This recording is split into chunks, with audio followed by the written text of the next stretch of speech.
Hi, welcome to the third tutorial of our Drawsember challenge. In this quick tutorial, I'm going to show you how to draw these bananas using pencil colors. So let's get started.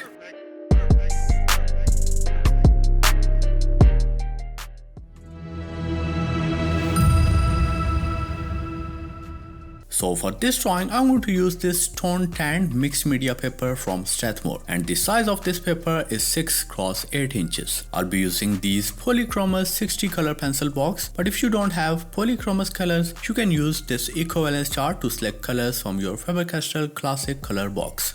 So first of all, I'm going to draw the outline of the bananas using this yellow 107. And I think the outlining process is really simple in this drawing because you don't have to worry too much about the proportions and stuff. Bananas can be of any shape and size and they will look good as long as you are filling them with realistic texture and stuff. So after the rough outline, you can use your 187 to make a sharp outline for the edges and details.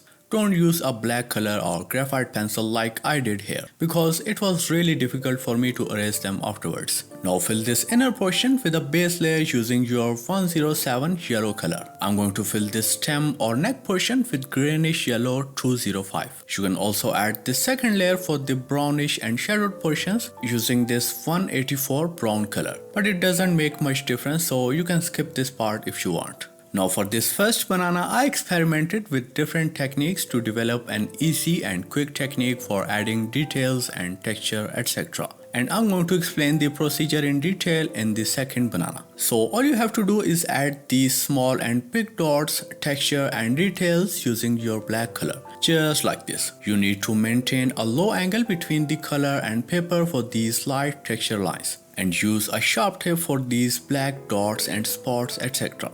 Now use your 187 brown color and blend these dots, texture and spots to give them a soft look, and also shade the in-between portions using the same brown color. And in the end, you can use your white color for the highlights where required. If you are unable to add the highlights with white color at first, you can erase the extra color or base layer from that specific portion and then use the white color. I'm gonna repeat the similar process for this third banana. And for this stem or neck portion, I'm gonna use the black color to fill the area and then use the white color for the highlights. You can also use any white pigment or correction pen for these sharp white highlights. And in the end, use your black color for the shadow below the fruit and blend it using a blender pencil or blending stump or any blending tool of your choice. And by the way, the real-time version of this tutorial is available on my Patreon profile. So if you want to see all these details up close and in real time, you can visit my Patreon profile. Link is in the description. So I hope you enjoyed this third tutorial from our Drawsember series, which is a month-long challenge where I will upload one tutorial every other day. I get this a lot that my tutorials are not very beginner friendly, so I designed this for absolute beginners so everyone can join me in this fun-filled drawing challenge. So thank you so much for watching and I'll see you on the next one.